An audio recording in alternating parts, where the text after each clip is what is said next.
Uh, Good evening. Good evening to you all. Thank you, of course, all for coming. So, taking as a starting point the notion of neo-documentary, sometimes used by Jeff Wall to describe some of his photo works, the lecture will explore the prepared or constructed nature of some documentary photographs in the 20th century. So, through the portrait works of August Sander, of Brassaï and Robert Doisneau, the lecture will address issues of staging and investigate the often complex relationship between the operator and the model. Before turning to Jeff Wall, I would like to start with a work that we have on view right now at the Jeu De Paume in Paris in a thematic show, which is called The Supermarket of Images, which is in fact that fairly recent work from 2016, made by the New York artist Zoe Leonard, which is titled How to Make Good Picture. As you can guess on the images, this work consists of a collection of books first published by Kodak in 1912 under the title How to Make Good Pictures, as a guide for amateur photographers. So with this work of focus, Zoe Leonard traces the evolution of the publication over its numerous editions, but it's also, of course, a metaphor to talk about the evolution of photography in the last 100 years, and its evolution from what I would call a still rather bourgeois pastime in the early 20th century to what is today a mass practice and what has been for the last 50 or 60 years from the 50s, 60s onwards.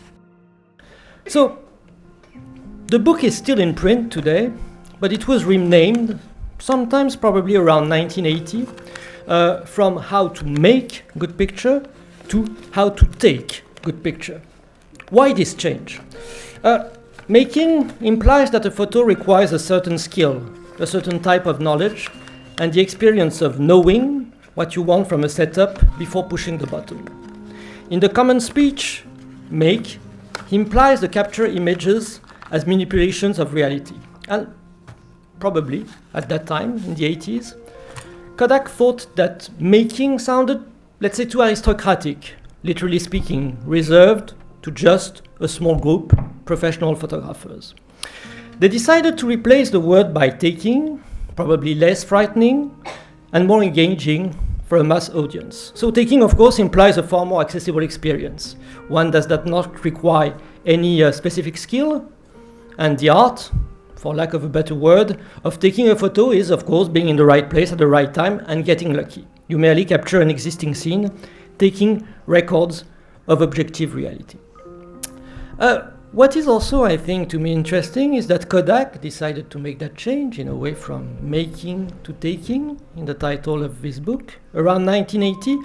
That is exactly at the time that some artists were doing the opposite. Some were starting explicitly and sometimes, in fact, very openly to make photos.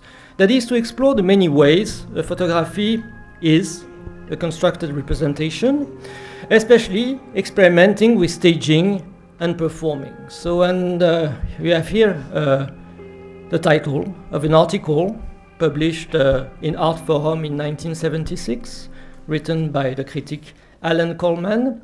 And Coleman in this article identified and wrote of what he called the directorial mode in contemporary photography, defending the photographer's right to stage or to direct events. He described an approach in which the photographer deliberately structures events for the camera to record, borrowing, of course, from stage design, according to Coleman, and at the same time, the aesthetics of film. Alors, to illustrate this article, Coleman mentions at that time, we're in the mid-70s, 75, 76, mentioned the works of some photographers, especially Americans, doing Michaels or Les Crims. But we should keep in mind also that it is also at that precise moment, second part of the 70s, that other well-known examples from another generation and coming from another background, not photographers but artists using photography, if we should make the distinction, started working in that direction, Cindy Sherman, that we all have in mind, with her first film stills that are dated from 1977, or of course, to come to Jeff Wall, whose seminal Large Transparency in a Light Box, The Destroyed Room, which is in fact his first work, or the first work that he decided to include in his Catalogue raisonné in 2004 as his first work, dates from 1978, so we're at the same moment, the end of the 70s. Though of course he knew of Coleman's essay, because Wall had written and read a lot about photography, Wall never uses and never used the term directorial. To this term he preferred the term cinematographic, an adjective that he uses from his first texts and interviews in the early 80s and that he still frequently uses today. So in 2004, Jeff Wall published the first part of his Catalogue raisonné, which is the reference publication for Wall, and which was for him a kind of opportunity to catalogue all the works made between 1978 and 2004 according to two categories. All the work belong either to one category or the other. The first category is cinematographic image, the other being documentary image. And he explained the cinematographic category in those terms that you have seen, that you have here on the slide, and I quote, "The adjective cinematographic applies to those photographs in which the subject of the pictures has been prepared in some way, ranging from minimal modifications to the construction of entire sets, creation of costumes and objects, etc." End of quotes. It is in this cinematographic vein or mode that Jeff Wall worked mainly throughout the 80s and 90s. In fact, if you have a look at his Catalogue raisonné, you see that 2/3 of the 120 images that he did during that period can enter the category cinematographic, and they range from what I would call highly and obviously staged or prepared image, to use the word that Wall uses, and which is better for him than stage, which is a word he dislikes. And you have an example of these overtly staged images, like The Vampire's Picnic from 1991, which is probably one of his most, let's say, grotesque and staged images. To some where I would say the degree of preparation or construction is far less obvious.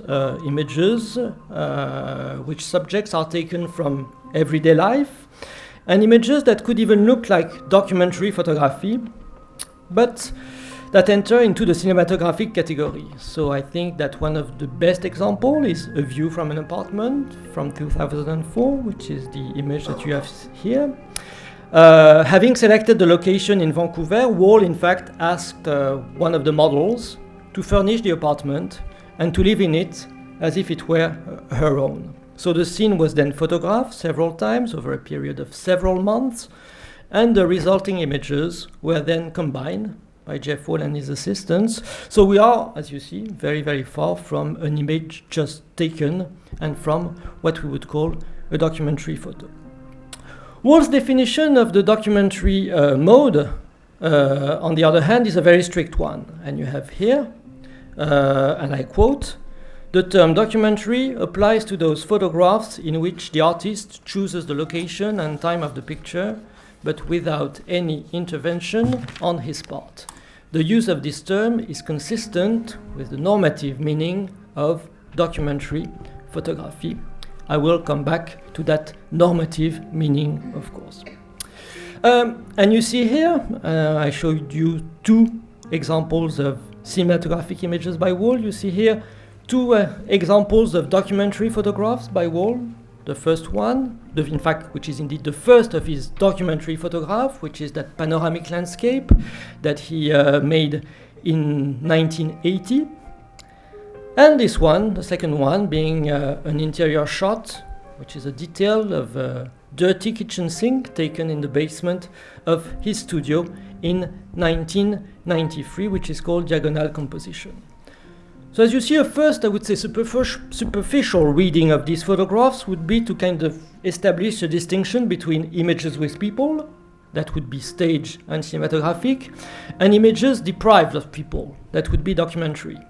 This is true, but this is true just to a certain degree or to a certain extent. The vast majority of images with human figures in Wall's work are indeed cinematographic, and on the other hand, most of the images devoid of people, landscape, or still lives are labeled as documentary. Yet, there are in Wall's body of work of that period at least 2 images involving people that are called documentary and on which I would like to insist. The first is that one, which is called Pleading, which is made in 1988 from an image that Wall took 4 years before, in 1984.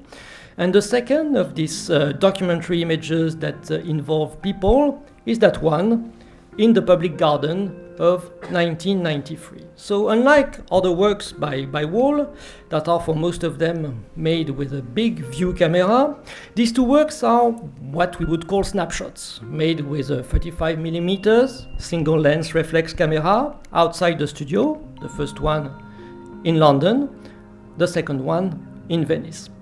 And it is true that if you look closely at them, they have a kind of snapshot natural quality or dimension that makes them slightly different from the cinematographic images that I would say tend to accentuate a kind of stiffness of attitudes among the protagonists. As if Wall was saying, this is not the real thing, this is a reconstruction. If you compare, for example, 2 night scenes, the documentary night street scene of Pleading of 1984-88, with another night scene made by Wall 20 years after, in front of a nightclub, which is this time a purely cinematographic, stage images, stage and constructed, there's a kind of certain messiness of the composition, a roughness of natural light in Pleading that you do not find in front of the nightclub. And yet, in a way to even blur the frontier, there is probably, because I would say of the 2 central figures that seem to discuss in Pleading in a very animated way, and maybe also because of the people standing in the back and the fact that you cannot really understand what's happening, there is a certain sense of urgency in Pleading that gives to the image a far more narrative dimension than in front of a nightclub. Despite its cinematographic nature, in front of a nightclub seems to refuse any narrative. All the figures are treated on the same level, with in a way no point of focus for the viewer to focus his attention. And I would say that natural quality of the documentary image is made even more obvious when comparing these 2 portraits of children.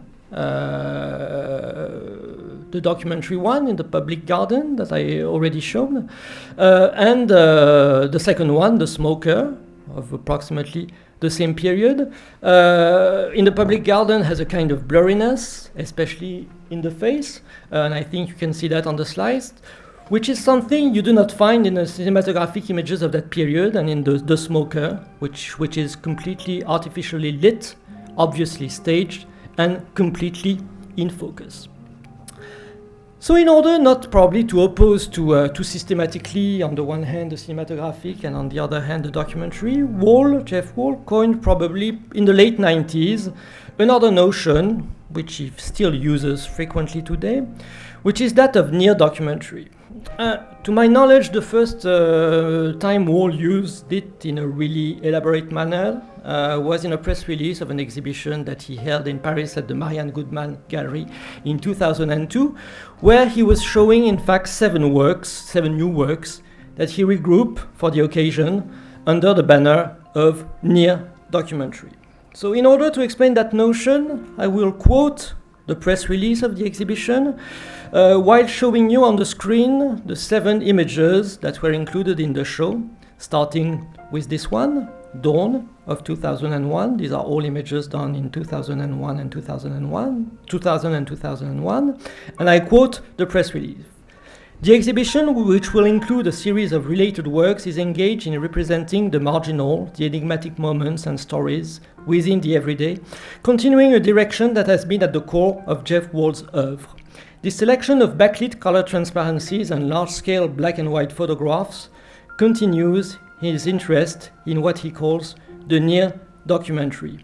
In his words, and there's a quote within the quote, so I'm quoting Wall, quoted by the press release, so it's Wall speaking.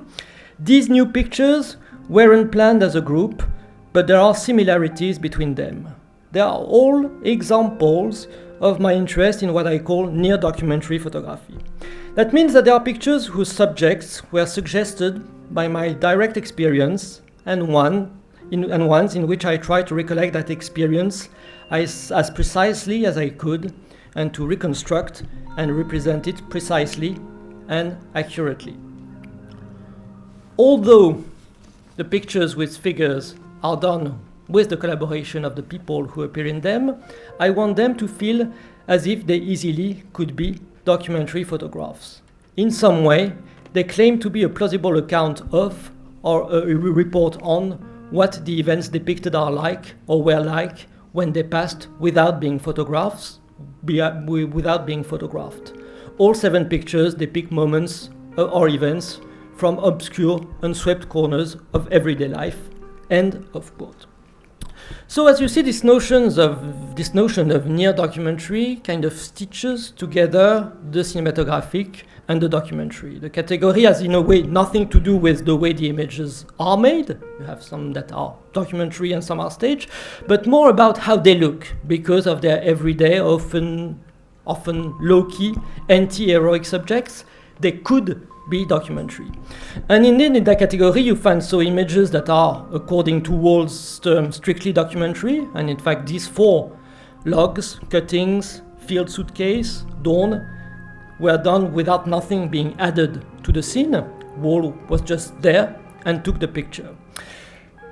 In fact, to make things a little more complicated, that's not exactly the case because the without intervention of the part of the photographer that Wall sees as a condition for the image to be ranked as documentary is somewhat misleading, as for example Dawn, which is the one on the upper left corner. Dawn was the first, in fact, of Wall's documentary images to be altered digitally, an operation that Wall explained in these terms, and I quote him, "Digital montage may come into play in both documentary and cinematographic photographs. Some documentary photographs have been altered digitally for technical reasons, for example, in order to reduce the contrast, but without otherwise altering the subject." End of quote. So you find documentary images that were done without adding anything apart from that kind of digital alteration, and you find also some images that are cinematographic. These 2-3 overpassed, forest, which is the black and white on the bottom, that in fact involve human figures and staging human figures because in fact there's a silhouette in the back behind the trees, and in fact more difficult to guess, the one on the right, which is called Night, which looks like a pure documentary landscape, but has been somehow prepared or constructed because in his 2004 catalogue, Raisonné, Wall puts it under the category cinematographic. So I would like to focus on this image with human figures and point out what Wall just said in the previous quote, and I'm just, as a reminder, quoting him again. Although the pictures with figures are done with the collaboration of the people who appear in them, I want them to feel as if they easily could be documentary photographs. End of quote. So in doing so, Jeff Wall seems to indicate that staging has nothing to do with documentary photography, that the very fact of staging, even on a very, very modest scale, is a twist from the classic documentary tradition. And in the same vein, Jeff Wall often presented this approach as a kind of rupture vis-à-vis history of the photographic medium. Here is another quote from a 2001 interview and discussion with the French critic and art historian Jean-François Chevrier. I quote Jeff Wall. "The idea of film interested me because it challenged the evaluation criteria for photography. The only way of establishing a sense of cooperation between the photographer and the figure in the picture was to set up an actorly game. This actorly game was absolutely banned by the idea of modernism in photography. Photography aesthetics was at the heart of what I was trying to do, but it was important to introduce performance into it in order to transform it." End of quote. But couldn't we challenge this assumption that actorly game was absolutely banned by the idea of modernism in photography? Couldn't we, on the contrary, find, in the history of modernist photography, many, in a way, pre-examples of what Wall coins as near documentary?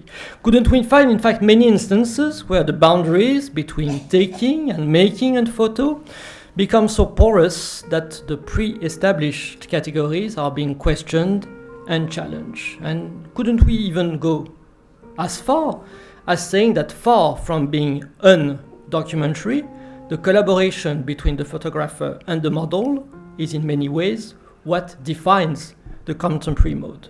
So to try to make my point, I would like to take three main examples in that history of modern photography. The first one being part of the work by the French-Hungarian-born photographer Brassaï, whose most famous works consist in the night images that he did in and of Paris in the first half of the 30s, and that were, for some of them, published in his seminal book Paris de Nuit, Paris by Night, at the end of 1932. It was an immediate success, and that and Brassaï suddenly became quite famous in the Paris photographic circle. In the text he wrote, and you have here the cover and one of the images included in Paris de Nuit. In the text he wrote between the wars and in the immediate aftermath, and in various interviews in later years, Brassaï always favored a concept of photography that kind of reconciled documentary practices and artistic aims.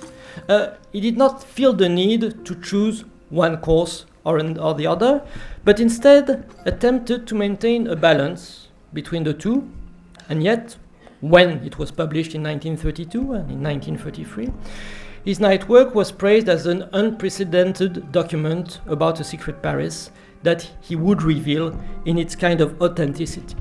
So a large number of Brassaï's images are about what we would call Paris underworld.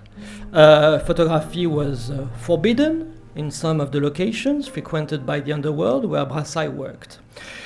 In the foreword to one of his books, he describes how you could not just go there and merely take a photo, that these were places where one needed to be introduced and simply hang around, going back there several times before he could think about working there. He defended, in fact, the authenticity of his images, explaining that these places had shady reputation in the 30s, and in fact he described the length he had to go in order to win the trust of his underworld companions, and once he had won them over, he would he would be obliged to pay for the privilege of photographing them.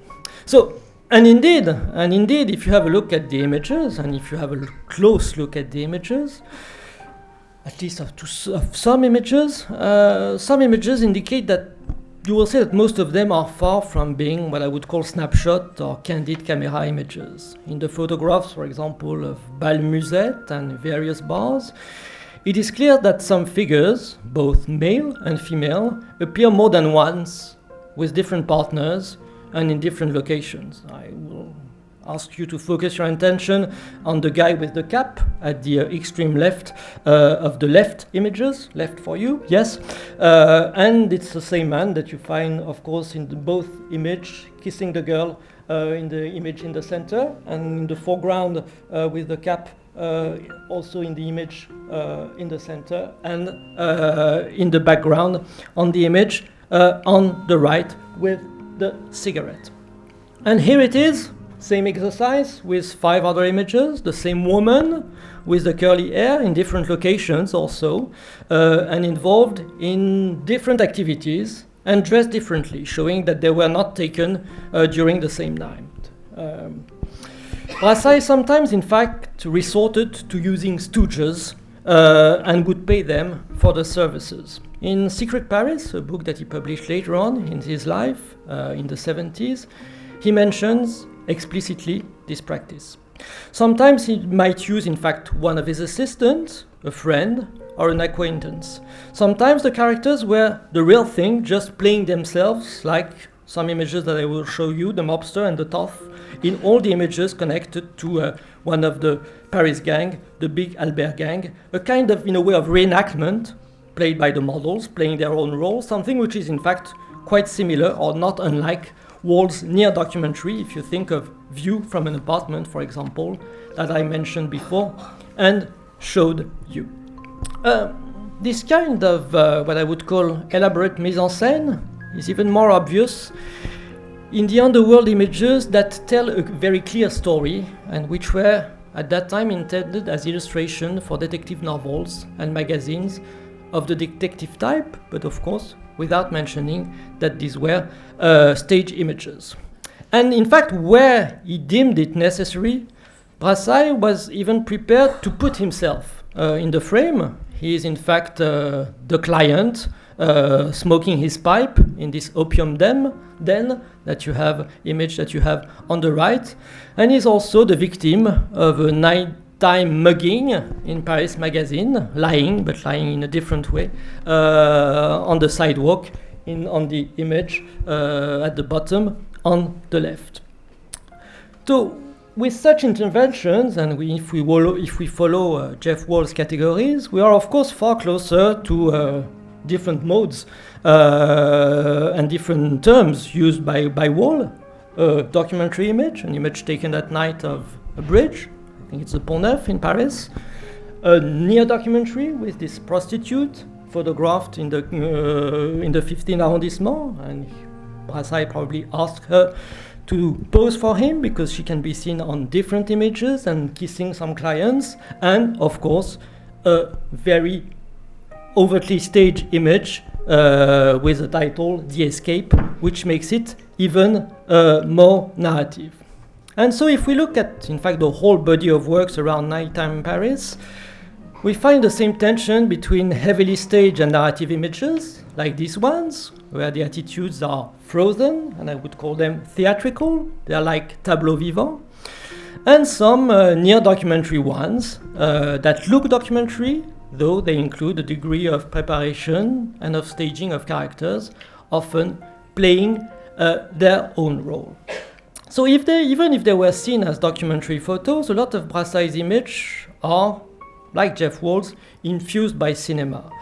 In creating these night images, Brassaï was working rather like a cinematographer, introducing an element of artifice into the process of documentary photography. And in fact, he frequently refers to cinema in his writing, and in one of his essays on night photography, written at that time, he explains the unreal quality of his nocturnal images by the idea of a city suddenly turned into a film set simply by the arrival of night. I will quote him: "A city at night becomes its own backdrop, reconstructed from cardboard as in the studio." End of quote.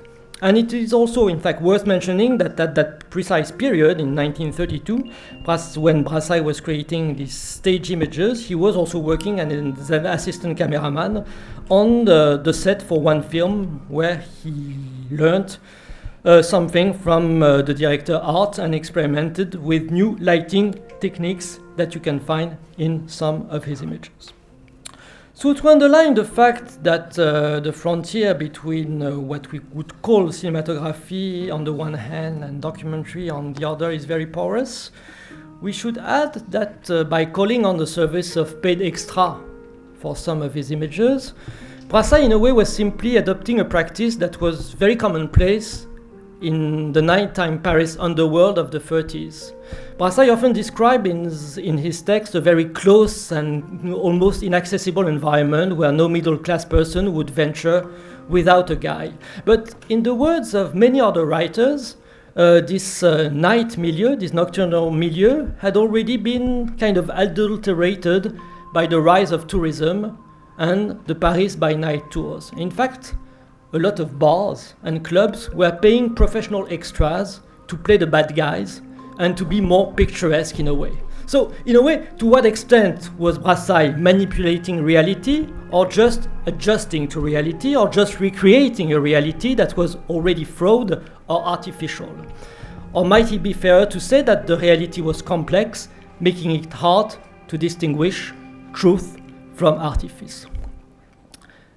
In a way, Brassaï was not isolated. This practice was rather common, like very common, especially in French photography of the 30s, 40s, 50s, and 60s, so common to the majority of photographers working as illustrators until well after the war, as exemplified by Robert Doisneau's famous Lovers of 1950. So the image was taken for long as a perfect example of candid camera picture, a kind of the perfect snapshot, a symbol of humanist photography showing in a kind of unprecedented way how Paris everyday life and picturesque characters. Unfortunately, the reality is somehow different.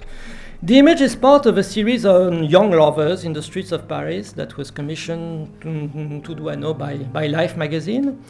The commission was based on, let's say, American cultural stereotypes about Paris as a city of lovers.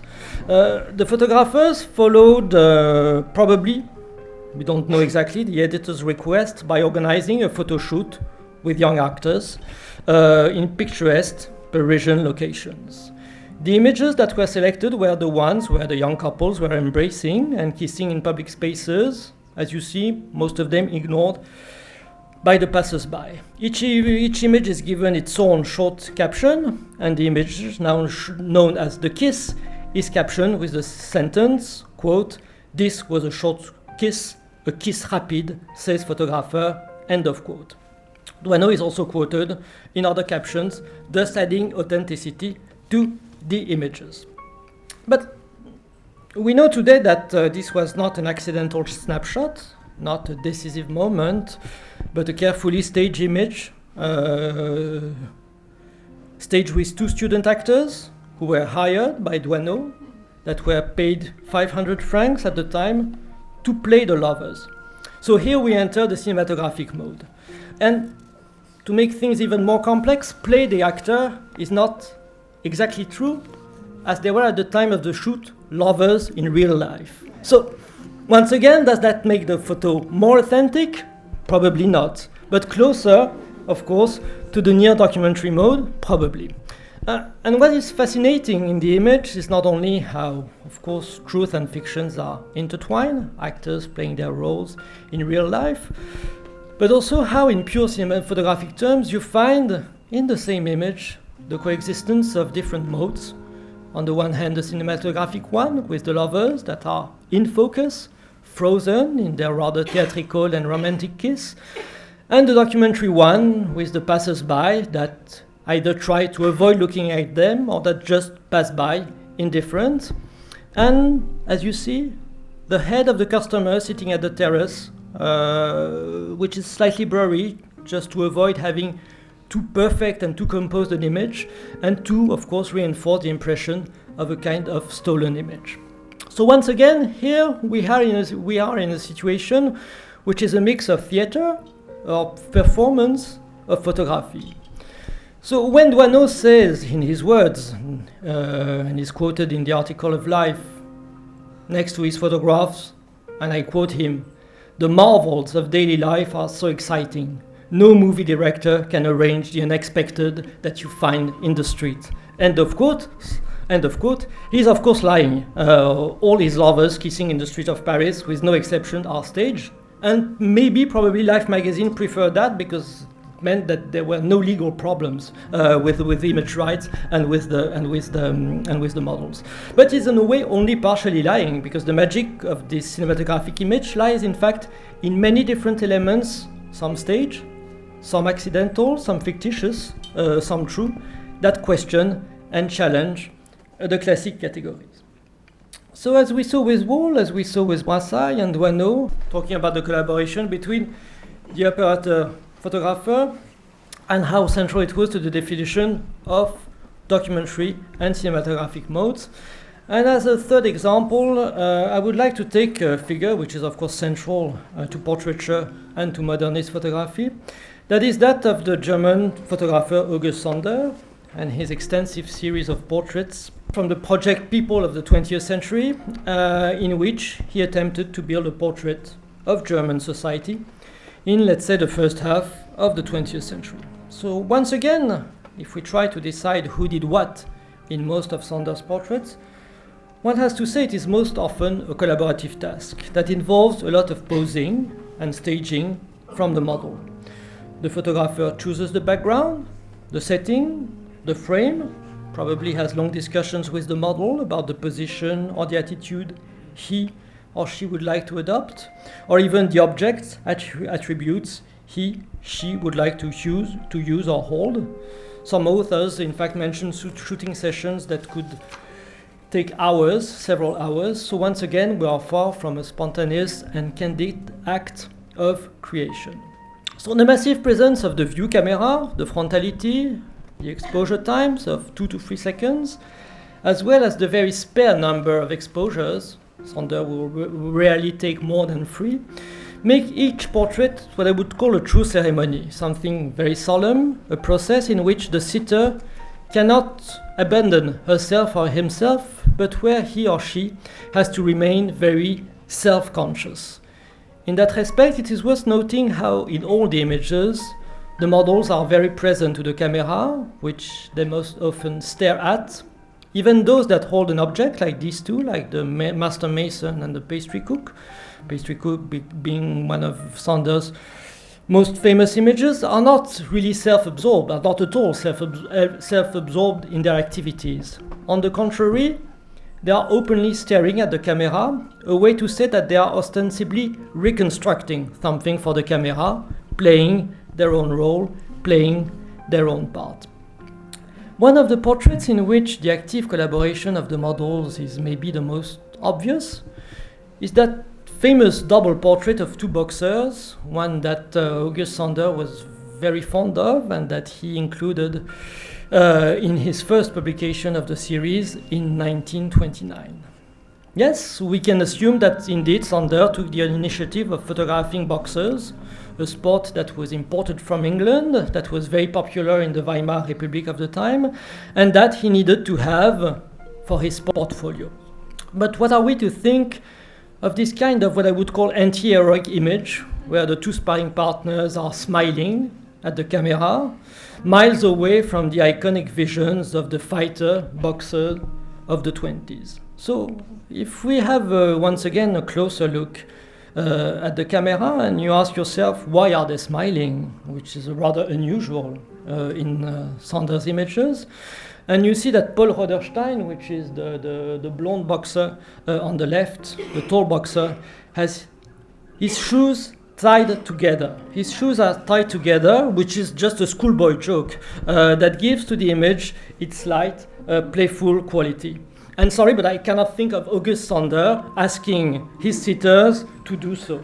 So here the impulse comes definitely from the sitters, from the models.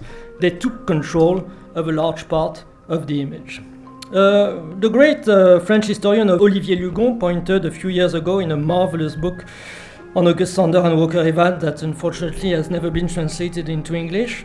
He studied how the detached neutrality of the modernist photographer corresponds a new model who starts, in fact, taking an active part in the making of the photo. So the authenticity of the image is not to be found anymore in a kind of accidental or snapshot-like quality or a kind of instant revelation where, where the social mask would fall and reveal the inner truth of the model, but on the contrary, on the fact that the image has a collaborative nature, the collaborative nature of the photographic tact, a kind of co-authorship of the photographer and the model.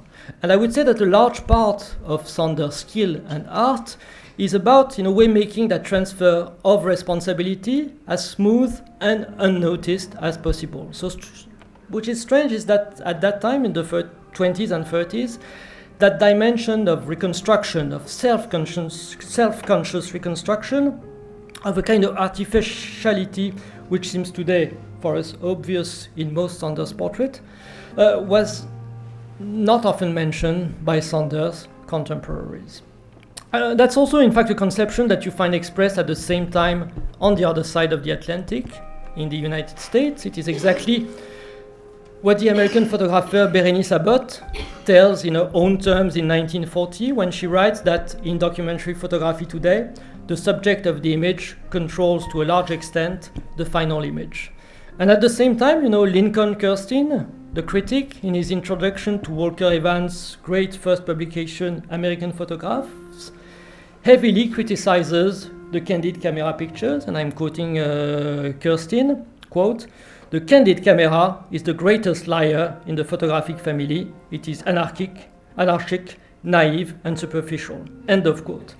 And at the same moment, in fact, some critics will note that in most of the portraits made by Walker Evans, the models are indeed fully aware that they are being portrayed, like, of course, this famous American legionnaire included in American Photo.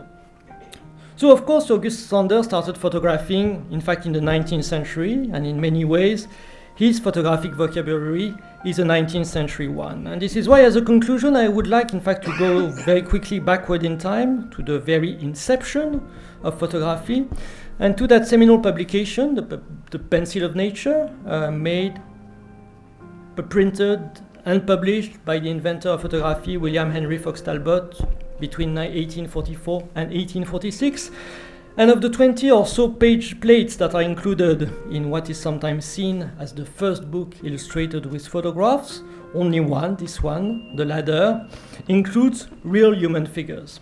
And the text accompanying the image insists, and I put in bold what was interesting for me, they insist on the very artificial nature of the composition. It talks about artistically arranged groups of individuals combined in varying attitudes being a term that refers to theater and to tableau vivant, which is not reality, but, he says, intended to give a great air of reality. So, in a way, we could say that photography was born staged, that it was born staged and documentary, with no obvious contradiction between the two terms. Photography's documentary project took many different faces and disguises. And I will show you one image that's famous when you look at these two photos made or taken in Crimea by the British photographer Roger Fenton, two photographs of the valley from the same vantage point on the same day. You see that in the first photo, the photo that I would call taken on the left, the cannonballs are accumulated in a ditch on the left side of the road. And in the best-known photo, cannonballs have been strewn across the road by someone, making them more noticeable and giving a more dramatic image, enhanced by the poetic title given by the photographer, Valley of the Shadow of Death. So, once again, documentary, near documentary. And one must recall that the idea of spontaneity, of a candid snapshot, which is so prevalent throughout the 20th century, this idea that photographer would be a ghost, a shadow presence, invisible yet always present. That idea came only at a rather late stage in the photographic medium, with the advance of the small handheld cameras at the turn of the century, around 1890, 1900. And yet today, still most of the images we take, or should I say we make, every day are far from being spontaneous and candid people posing, smiling, acting. Near documentary, neither cinematographic nor fully documentary. Rituals, Shiba, you whispered to my ear when we were taking that photo the other day. And yes, indeed, these are rituals, that is ceremonies, consisting of a series of actions performed according to a prescribed order. So I started with Jeff Wall, and let's end with Jeff Wall and with that fairly recent image that Wall did in 2008, which definitely belongs to that near documentary mode. It is one of Jeff Wall's images where you can definitely hesitate between fiction and reality, and looking at it, I often wondered at first if this was taken or made. And it is indeed a reconstruction, and I would like to let Jeff Wall speak. And I will end by a quote by Wall, quote, A friend of mine sent me a photograph of himself and his little daughter taken by someone else and said to me, "Hey, this looks like one of your pictures." And I said, "Yes, it does look like one of my pictures, and it looks like a picture I would like to make." I reconstructed the picture, which is something I often do. I feel like we're still discovering what this blend of actuality, reportage, performance, reconstruction, and composition is as an art form. You know, photography is not very old, so it hasn't really worn through a lot of its mysteries, if it ever will. Thank you.